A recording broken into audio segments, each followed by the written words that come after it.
ప్రతి రేషన్ షాప్లో సీసీ కెమెరాలు తప్పనిసరి చేయాలని కలెక్టర్కు వినతి పత్రం అందజేసిన ఎమ్మెల్యే గళ్ల మాధవి. గుంటూరు పశ్చిమ నియోజకవర్గంలో పారదర్శక పాలనే ప్రధాన లక్ష్యమని ఎమ్మెల్యే గళ్ల మాధవి అన్నారు.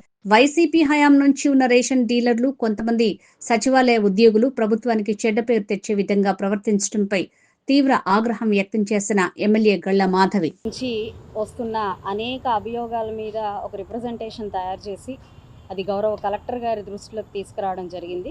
అయితే ఇందులో ముఖ్య ప్రధానమైన విషయం ఏంటంటే, అక్టోబర్ 7వ తారీఖు మనకి సివిల్ సప్లైస్ మీద ఒక రివ్యూని ఏర్పాటు చేసుకోవడం జరిగింది. గౌరవ డీటీ గారు అదేవిధంగా ఎంఆర్ఓ గారి సమక్షంలో అనేక రకాలైన కంప్లైంట్స్ని బేస్ చేసుకొని, అంటే మా గ్రీవియన్సెస్లో బియ్యం సరిగ్గా ఇవ్వడం లేదు, మాకు డబ్బులు ఇస్తున్నారు, మేము ఉండే ప్రాంతం ఒకటైతే మాకు షాప్ ఉన్నది ఇంకొక చోట అని, లేదు అని అంటే స్టాక్ అనేది లేదు అని చెప్పి బ్యాక్ డోర్లో ఈ సరుకు అనేది అంతా బియ్యం అంతా కూడా రవాణా చేయడం, దొంగ రవాణా చేస్తున్నారు అని, ఇలా పలు అంశాల మీద మాకు కంప్లైంట్స్ రావడం వల్ల ఒక రివ్యూని ఏర్పాటు చేయడం జరిగింది.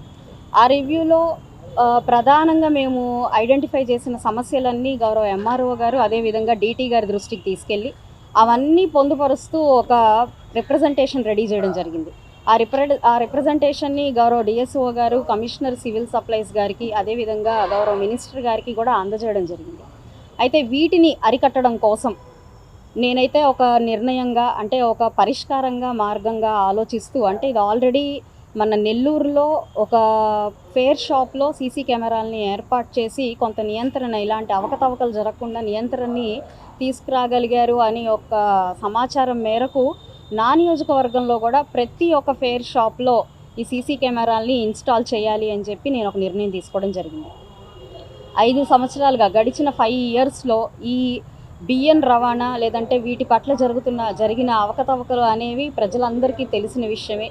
మరి కంటైనర్లు షిప్పుల్లోకి ఎక్కించి పేద ప్రజలు తినే బియ్యాన్ని సరఫరా చేసి ఎంత దౌర్జన్యానికి పాల్పడిన ప్రభుత్వాన్ని మనం చూసిందే.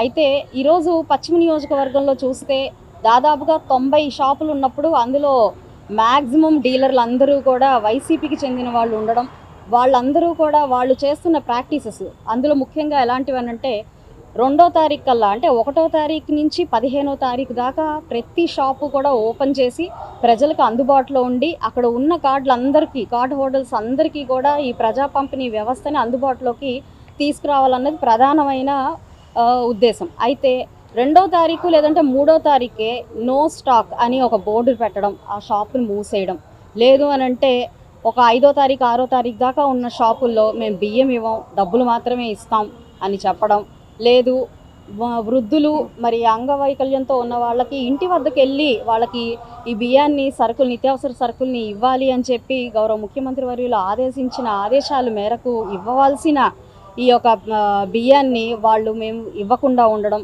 ఇలాగా కేవలం కూటమి ప్రభుత్వానికి చెడ్డ పేరు తేవాలి అన్న ఒక మోటోతో వాళ్ళు చేస్తున్న ఈ ప్రవర్తన మేమందరం కూడా ఈ నియోజకవర్గంలో గమనించడం జరిగింది.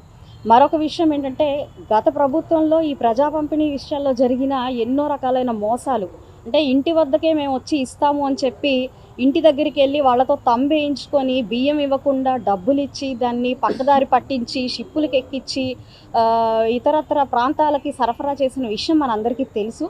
దాన్ని అరికట్టడం కోసం ఒక ఫేర్ షాప్ని ఎస్టాబ్లిష్డ్ ఫేర్ షాప్ని మళ్ళీ, అంటే పూర్వంలాగా గతంలో లాగా దీన్ని అదే విధంగా ఉండాలి. ఈ ఏదైతే మనకి రవాణా డబ్బాలు ఏవైతే పెట్టి ఒక వెహికల్స్ ఏవైతే పెట్టి చేశారో వాటిని అరికడుతూ మళ్ళీ షాప్స్ని పెట్టడం అనేది ప్రజలందరూ కూడా హర్షించారు దానికి. అయితే ఈరోజు కొంతమంది డీలర్లు కేవలం ప్రభుత్వానికి చెడ్డ పేరు తెప్పించడం కోసం అదే ప్రాక్టీసెస్ని చేస్తూ ఉన్నారు. మరి సచివాలయాల్లో ఇప్పటికీ స్మార్ట్ కార్డులు ప్రజా పంపిణీ వ్యవస్థ ద్వారా ప్రతి ఒక్కరు లబ్ధిదారుడికి స్మార్ట్ కార్డు వచ్చిన పరిస్థితుల్లో ఇక్కడ సచివాలయ సిబ్బంది కూడా వాటికి చేరవేయకుండా అదే పాత కార్డులు, ఆ కార్డుల మీద మన గత ప్రభుత్వంలో ఉన్న మన గౌరవ ఎక్స్ చీఫ్ మినిస్టర్ గారు జగన్మోహన్ రెడ్డి గారు బొమ్మలు ఉన్న ఆ కార్డులనే మరి ప్రజలందరూ వాడడం, వాటినే చూపించినా కూడా ఈ డీలర్లు వాళ్ళకి రేషన్ ఇవ్వడం అనేది జరుగుతూ వస్తుంది. సో వీటన్నిటిని అరికట్టాలి. ఆ రేషన్ షాపుల్లో ఒక పారదర్శకత తీసుకురావాలి. ప్రజా పంపిణీ వ్యవస్థ ఒక పారదర్శకంగా జరగాలి, ఎక్కడా కూడా మోసాలకి పాల్పడకూడదు అన్న ఒక ముఖ్య లక్ష్యంతో ఈరోజు ప్రతి ఒక్క షాపులో కూడా సీసీ కెమెరాలు ఏర్పాటు చేయాలి అని చెప్పి నేను కోరడం జరిగింది. అదేవిధంగా ఒక 11 షాపులు, నా నియోజకవర్గ పరిధిలో ఉన్న 11 షాపులు ఇప్పటికే తీవ్రమైన మాల్ ప్రాక్టీసెస్ చేస్తున్నారు అని అధికారులు వాళ్ళని సీజ్ చేయడం జరిగింది. కొత్త వాళ్ళకి అసైన్ చేయడం జరిగింది. ఆ కొత్త వాళ్ళని మేము రిక్వెస్ట్ చేశాము, ఏంటంటే మీ షాపుల్లో ఈ 11 షాపుల్లో సీసీ కెమెరాలను ఏర్పాటు చేస్తే బాగుంటుంది అని అడిగినప్పుడు వాళ్ళు కూడా స్వచ్ఛందంగా మేము రేపు 1వ తారీఖు నుంచి మా రేషన్ షాపుల్లో సీసీ కెమెరాలను ఏర్పాటు చేస్తాము అని చెప్పడం జరిగింది.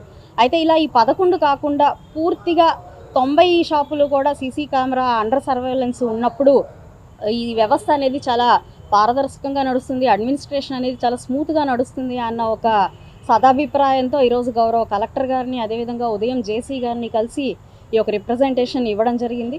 వాళ్ళు కూడా ఒక వారంలోపు దీని మీద ఒక మంచి నిర్ణయం తీసుకొని మాకు ఒక పరిష్కార మార్గాన్ని అందజేస్తారు అని చెప్పి కూడా మేము ఆశిస్తూ ఉన్నాము. అదేవిధంగా మా పేర్లు చెప్పుకొని ఇక్కడ ప్రజా పంపిణీ వ్యవస్థలో ఏదైనా అవకతవకలు జరిగితే మాత్రం ఉపేక్షించేది ఉండదు. ఏ డీలర్ అయినా కూడా ఎలాంటి మాల్ ప్రాక్టీసెస్కి ఇది గురి అయినా కూడా ఇది ఎక్కడా కూడా మేము ఉపేక్షించము అని చెప్పి ఈ సందర్భంగా చెప్తూ, ప్రజలకు అందే ఈ బియ్యాన్ని నిస్సహాయంగా ఉన్న ప్రజలకు అందే ఈ బియ్యాన్ని కూడా ఇలా పక్కదారి పట్టించే ప్రయత్నం ఎవరు చేసినా కూడా నేను గుంటూరు పశ్చిమ నియోజకవర్గంలో దీన్ని ఉపేక్షించు అని అందరికీ చెప్తూ, మీడియా పూర్వకంగా ప్రతి ఒక్కరికి దీన్ని సవినయంగా మనవి చేసుకుంటూ అందరూ దీనికి సహకరించాలి, డీలర్లు అందరూ కూడా ఈ పారదర్శకతకి సపోర్ట్ చేయాలి అని చెప్పి వారిని కూడా కోరుకుంటూ సెలవు.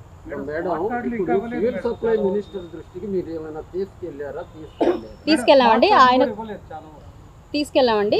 డీటీస్ మధ్యాహ్నం బ్రదర్ చెప్పినట్టు ఈ డీటీస్ కమాండింగ్ చేయటం, వాళ్ళని ఒత్తిడి చేయటం, ఆ దిశగా ప్రోత్సహించే విధంగా వాళ్ళని మానసికంగా చేయటం అనేది కూడా ఆరోపణలు. ప్రతి ఒక్క డీటీ అంటే సంథింగ్ ప్రతి డీలర్ వెనక కూడా వాళ్ళ ఒత్తిడి, అది కూడా కొంత అంటే వాళ్ళు ఇండైరెక్ట్ చెప్పేది ఏంటంటే వాళ్ళు అలా చేయకపోతే మాకు పనిష్మెంట్ ఇస్తున్నారు అనే పరిస్థితులు చాలా చోట్ల. ఇక్కడ ఎలాంటి పరిస్థితి ఏర్పడిందంటే అండి, మేము రివ్యూ మీటింగ్ పెట్టిన తర్వాత డీటీ గారు కొంచెం కఠినంగా ఉండి ఎవరైతే ఇలాంటి మాల్ ప్రాక్టీసెస్ చేస్తున్నారో వాళ్ళని అరికట్టాలి, వాళ్ళ లైసెన్స్ని క్యాన్సిల్ చేయాలి అని చెప్పి వారు కూడా కొంత ముందుకు వెళ్ళిన పరిస్థితి కనపడింది. అయితే నేను ఇందాక చెప్పినట్టుగా గత ప్రభుత్వంలో ఇంకా కొనసాగుతున్న ఒక మాఫియా లాంటి ప్రజా పంపిణీ వ్యవస్థలో ఆఖరికి అధికారులను కూడా భయభ్రాంతులకు గురి చేసే పరిస్థితికి కొంతమంది డీలర్లు చేరారు. కాబట్టి వీటన్నిటిని మరి ఇందాక మనకు ఒక పేపర్ వాళ్ళు అడిగారు, వాళ్ళు సెలవు పెట్టి 4 రోజుల నుంచి వాళ్ళు ఇక్కడ మాయమైపోయారు మీ నియోజకవర్గంలో మీరు రివ్యూ పెట్టాక అని అన్నారు. ఇలాంటి ఒత్తిళ్ళు ఉన్నాయండి. కాబట్టి వీటన్నిటికీ ఒక పరిష్కార మార్గంగా ఇది అవుతుంది అని చెప్పి నా ఒక ముఖ్య ఉద్దేశంతో ఈ యొక్క పని నేను చేయాలనుకుంటున్నాను. అండ్ ఇందాక స్మార్ట్ కార్డులు అన్నారు, సచివాలయంలో ఇంకా కూడా ఆ స్మార్ట్ కార్డులని గౌరవ ముఖ్యమంత్రి వర్యులు అందరికీ కూడా ఈ స్మార్ట్ కార్డులు ఇంత పెద్ద కార్డులు కాకుండా చిన్న కార్డులని అందరికీ ఇచ్చి వాటిని ప్రజా పంపిణీకి ఇవ్వాలి అని అధికారులందరినీ ఆదేశించినప్పుడు సచివాలయ సిబ్బంది దాన్ని తీసుకొని అందరికీ కూడా ఇవ్వాల్సిన అవసరం ఉంది. అలాంటిది ఎవరికి కూడా చాలామందికి కొన్ని సచివాలయాల్లో నేను ఆల్రెడీ లాస్ట్ టైం కూడా చెప్పాను, కొంతమంది సచివాలయ సిబ్బంది కూడా గత ప్రభుత్వ వాసనలు ఇంకా ఉన్నాయి, వాళ్ళు కూడా ప్రభుత్వానికి చెడ్డ పేరు తెప్పించే పరిస్థితుల్లోనే పనులు చేస్తున్నారు. అంటే ఎవరైనా వాళ్ళ పనుల కోసం సచివాలయాలకు వెళ్తున్నప్పుడు చాలా నిర్లక్ష్యంగా వాళ్ళు సమాధానం చెప్పడం కూడా నేను గమనించాను. అదే పందాలో ఈ స్మార్ట్ కార్డులను కూడా ప్రభుత్వం వారు ఎప్పుడో దాన్ని జారీ చేసినా కూడా ఆ కార్డులన్నీ మూల పెట్టుకొని ఈ మధ్యకాలంలోనే ఒక వారం క్రితంలో ఒక పేపర్లో కూడా నేను చూశాను, వాళ్ళ డ్రాయర్లో ఈ కార్డులన్నీ కూడా అలాగ గుట్టల్లాగా పెట్టుకొని ఉండడం నేను గమనించాను. వాటిని కూడా త్వరితగతిన అన్ని డిస్ట్రిబ్యూట్ చేయాలి అని చెప్పి కోరుకుంటున్నాను. మరొక విషయం, డీలర్లు వాళ్ళకు సౌకర్యంగా ఉన్న ప్లేసుల్లో మాత్రమే వాళ్ళు ఈ షాపుల్ని రన్ చేయడము, ఎక్కడైతే వాళ్ళ కార్డులు ఉన్నాయో అక్కడ ఈ షాపులు లేకపోవడము, ఇష్టానుసారంగా ఇష్టారాజ్యంగా వాళ్ళు ఈ యొక్క ప్రజా పంపిణీ వ్యవస్థను తీసుకురావడం అనేది చాలా బాధాకరం. కాబట్టి వీటన్నిటికీ ఒక సమాధానంగా మరి ఈ సీసీ కెమెరాలు ఏర్పాటు చేసి వాటి యాక్సెస్ మొత్తం కూడా ఇటు కలెక్టర్ ఆఫీస్కి, ఎస్పీ గారి ఆఫీస్కి, కమిషనర్ సివిల్ సప్లై ఆఫీస్కి, గుంటూరు పశ్చిమ నియోజకవర్గ ఆఫీస్కి, అదేవిధంగా ఎంపీ ఆఫీస్కి వీటి యాక్సెస్ మేము ఇచ్చినప్పుడు మా మానిటరింగ్లో వీళ్ళు ఉన్నప్పుడు ఎలాంటి మాల్ ప్రాక్టీసెస్ జరగదు అన్న ఒక సదుద్దేశంతో ఈ యొక్క నిర్ణయం తీసుకోవడం జరిగింది. దీనికి సహృదయంతో అందరూ అర్థం చేసుకొని ఇదొకటి ఇంప్లిమెంట్ చేయాలి. గుంటూరు పశ్చిమ నియోజకవర్గంలో ట్రాన్స్పరెంట్ అడ్మినిస్ట్రేషన్ జరగాలన్నదే నా యొక్క ముఖ్య లక్ష్యం. కాబట్టి దానికి అందరూ సహకరించాల్సిందిగా కోరుకుంటున్నాను. మేడం, ప్రభుత్వం మీది అధికారులు కూడా మీ వాళ్ళే. గత ప్రభుత్వం వాసనలు ఉన్నాయని చెప్పి మీరు చెప్తున్నారు కదా, దానిపై మీ పై వాళ్ళకి ఏమైనా కంప్లైంట్ చేశారా? ప్రభుత్వం మాదే కానివ్వండి, అధికారులు మా వాళ్ళు అని అంటే అధికారులు ఎవరి వాళ్ళు ఉండకూడదండి. వాస్తవంగా చెప్పాలంటే ఒక అధికారి అనేవాళ్ళు ప్రజల మనిషి అయి ఉండాలి. ప్రజల కోసం వాళ్ళ అధికారంలో ఉన్నారు అని గుర్తు చేసుకోవాలి. ఏ పార్టీకి వాళ్ళు నిజాయితీగా ఉండాల్సిన అవసరం లేదు. వాళ్ళు కేవలం ట్రాన్స్పరెంట్గా వాళ్ళు ఏ ఓత్ తీసుకొని కరప్షన్ లేకుండా మేము ప్రజల కోసం ఈ ప్రజా సర్వీస్ అంటే మేము పబ్లిక్ సర్వీస్ చేయడానికి వచ్చాము అని చెప్పి వాళ్ళు ఈ ఉద్యోగాలు ఛార్జెస్ తీసుకునేటప్పుడు ఒక ఓత్ తీసుకుంటారు. ఆ ఓత్ ప్రకారం వాళ్ళు పనిచేస్తే చాలండి. ఏ ఒక్క నాయకుడికి పనిచేయాల్సిన పని లేదు. అయితే గత ప్రభుత్వం నేను ఎందుకన్నానంటే గత ప్రభుత్వంలో అధికారులు అందరూ కూడా భయాందోళనకు కొంతమంది కావచ్చు, లేదనంటే ఈ కరప్షన్కి అలవాటు పడి కొంతమంది కావచ్చు, కంప్లీట్గా ఆ పాలకులకి అడుగులకు మడుగులు ఒత్తి మన రాష్ట్రాన్ని భ్రష్టు పట్టించిన పరిస్థితి మనం చూసాం. కాబట్టి అదే వాసనతో ఇంకా ఉన్నారు. మరి కూటమి ప్రభుత్వం డెవలప్మెంట్తో పరుగులెడుతుంది. అయినా కూడా దానికి అందుకోలేక అధికారులందరూ కూడా అలాగా ముందుకు వెళ్ళలేని పరిస్థితి, సహకరించిన పరిస్థితి కనపడుతుంది. కాబట్టి ఈరోజు ఇలాగా మీ ముందుకు రావాల్సి వచ్చిందండి. సాక్షాత్ ఒక డిప్యూటీ సీఎం కోర్టుకి వెళ్ళి పియ్యాన్ని తీసేశారు.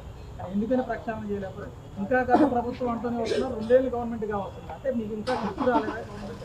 మెయిన్ అండి, గవర్నమెంట్ మొత్తం కూడా యావత్ రాష్ట్ర వ్యాప్తంగా ఈ పాలసీ తీసుకొచ్చి ఇంప్లిమెంట్ చేయాలి అని చెప్పి ఆల్రెడీ డెసిషన్ తీసుకున్నారు. యాజ్ ఏ పైలట్ ప్రాజెక్ట్గా కూడా ఏదైనా ఒక కాన్స్టిట్యుయెన్సీని ఎంచుకోవాలని కూడా అనుకుంటున్నారు. గౌరవ కమిషనర్ గారితో మాట్లాడినప్పుడు కూడా ఆయన నాకు ఈ విషయాలే చెప్పారు. ఆ పైలట్ ప్రాజెక్ట్ నా కాన్స్టిట్యుయెన్సీ అయితే నేను చాలా సంతోషిస్తాను. రానున్న రోజుల్లో యావత్ రాష్ట్రం మొత్తం కూడా ఈ పాలసీని ఇంప్లిమెంట్ చేస్తారు అని చెప్పి నేను కోరుకుంటున్నాను. సీసీ కెమెరాతో పాటు పర్యవేక్షించడానికి ఏమైనా అధికారులు కానీ ఏదైనా సపరేట్గా ఏమైనా కార్యాలయం పెడతారు?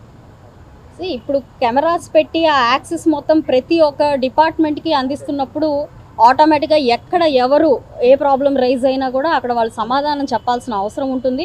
ఎక్కడ ఏ మాల్ ప్రాక్టీస్ జరిగినా కూడా జరిగింది అని చెప్పి మా దృష్టికి వచ్చినా కూడా వెంటనే అది సీజ్ చేయడం జరుగుతుంది, అధికారులను పంపించడం జరుగుతుంది.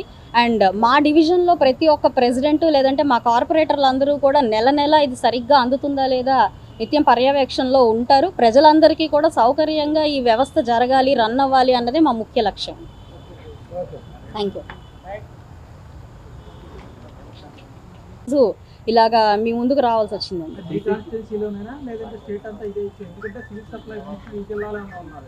సాక్షాత్ ఒక డిప్యూటీ సీఎం కోర్టుకి వెళ్ళి పియ్యాన్ని తీసేశారు. ఎందుకని ప్రక్షాళన చేయలేకపోతే ఇంకా గత ప్రభుత్వం అంటూనే వస్తున్నారు, 2 ఏళ్ళు గవర్నమెంట్గా వస్తుంది. అంటే మీకు ఇంకా గుర్తు రాలేదా గవర్నమెంట్? మెయిన్ అండి, గవర్నమెంట్ మొత్తం కూడా యావత్ రాష్ట్ర వ్యాప్తంగా ఈ పాలసీ తీసుకొచ్చి ఇంప్లిమెంట్ చేయాలి అని చెప్పి ఆల్రెడీ డెసిషన్ తీసుకున్నారు. యాజ్ ఏ పైలట్ ప్రాజెక్ట్గా కూడా ఏదైనా ఒక కాన్స్టిట్యుయెన్సీని ఎంచుకోవాలని కూడా అనుకుంటున్నారు. గౌరవ కమిషనర్ గారితో మాట్లాడినప్పుడు కూడా ఆయన నాకు ఈ విషయాలే చెప్పారు. ఆ పైలట్ ప్రాజెక్ట్ నా కాన్స్టిట్యుయెన్సీ అయితే నేను చాలా సంతోషిస్తాను. రానున్న రోజుల్లో యావత్ రాష్ట్రం మొత్తం కూడా ఈ పాలసీని ఇంప్లిమెంట్ చేస్తారు అని చెప్పి నేను కోరుకుంటున్నాను. సీసీ కెమెరాతో పాటు పర్యవేక్షించడానికి ఏమైనా అధికారులు కానీ ఏదైనా సపరేట్గా ఏమైనా కార్యాలయం పెడతారు? ఇప్పుడు కెమెరాస్ పెట్టి ఆ యాక్సెస్ మొత్తం ప్రతి ఒక్క డిపార్ట్మెంట్కి అందిస్తున్నప్పుడు ఆటోమేటిక్గా ఎక్కడ ఎవరు ఏ ప్రాబ్లం రైజ్ అయినా కూడా అక్కడ వాళ్ళు సమాధానం చెప్పాల్సిన అవసరం ఉంటుంది. ఎక్కడ ఏ మాల్ ప్రాక్టీస్ జరిగినా కూడా జరిగింది అని చెప్పి మా దృష్టికి వచ్చినా కూడా వెంటనే అది సీజ్ చేయడం జరుగుతుంది, అధికారులను పంపించడం జరుగుతుంది. అండ్ మా డివిజన్లో ప్రతి ఒక్క ప్రెసిడెంట్ లేదంటే మా కార్పొరేటర్లు అందరూ కూడా నెల నెల ఇది సరిగ్గా అందుతుందా లేదా నిత్యం పర్యవేక్షణలో ఉంటారు. ప్రజలందరికీ కూడా సౌకర్యంగా ఈ వ్యవస్థ జరగాలి, రన్ అవ్వాలి అన్నదే మా ముఖ్య లక్ష్యం. Thank you.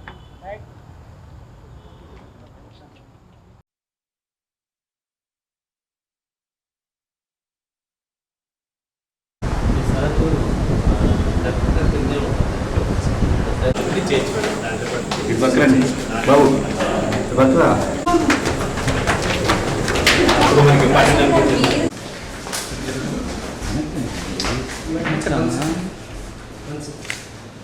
మేడం ఇటు